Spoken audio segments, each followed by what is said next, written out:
বছর ধরে শিশু ও নারীদের উন্নয়নমূলক কাজে যুক্ত সিনি। বিশ্বের নানা দেশের পাশাপাশি ভারতের বিভিন্ন রাজ্যে তারা এই কাজ করে চলেছে। 25 বছর ধরে মুর্শিদাবাদ জেলায় কাজ করে চলেছে সিনি। জেলার আর্থসামাজিক পরিবর্তন ঘটেছে। সরকারের সাথে তার ভাগিদার হিসেবে কাজ করে চলেছে এই সংস্থা। জেলায় 25 বছর ধরে কাজ করে চলেছে এই সংস্থা। তারই 25 বছর পূর্তি অনুষ্ঠান হয়ে গেল বহরমপুর রবীন্দ্র সদনে।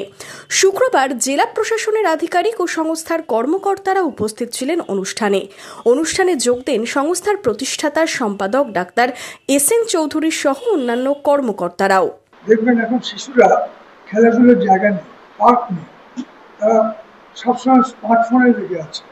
স্মার্টফোন থেকে তাদের মনটা বিকৃতির দিকে যাচ্ছে, সেক্স টেক্সটিং হচ্ছে। এই ধরনের জিনিসটা কিন্তু খুব বিচ্ছিরি অবস্থা আসছে। ফ্যামিলি স্ট্রাকচার পাল্টে গেছে। এখন একটা বেটিকেও সন্তান নেয় না।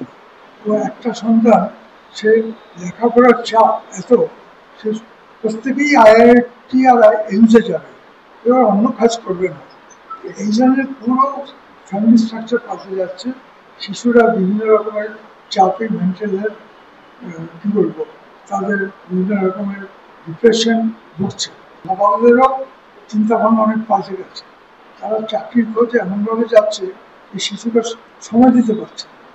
এই বিভিন্ন কারণগুলো কিন্তু এখন আমাদের বেরিয়ে আসছে। এই জন্য আমরা বিভিন্ন গবেষণার মধ্যে যুক্ত আছি এবং পুষ্টি, শিক্ষা, এই বাল্যবিবাহ, এই ব্যাপার থেকে জিনিসটা কিন্তু আস্তে আস্তে অন্যদিকে সরে যাচ্ছে। এইগুলো কীভাবে আমরা বন্ধ করবো সেই ব্যাপারে আমি খুব চিন্তিত। তার জন্য আমরা আরও শুরু করে দিয়েছি। এদিনের অনুষ্ঠান থেকে জেলায় আরও শিশু, মা ও কিশোর কিশোরীদের নিয়ে কাজ করার অঙ্গীকার সিনির। 25 বছর পূর্তি উৎসব হচ্ছে। 25 বছর ধরে সিনি এই জেলায় কাজ করছে এবং এই জেলায় কাজ করার সুবাদে 25 বছর আগের যে পরিবেশ ছিল, যে পরিস্থিতি ছিল আর্থসামাজিক, সেটা অনেক পরিবর্তন হয়েছে। এই পরিবর্তনে আমরাও ভাগিদার হতে পেরেছি সরকারের সাথে, জনগণের সাথে।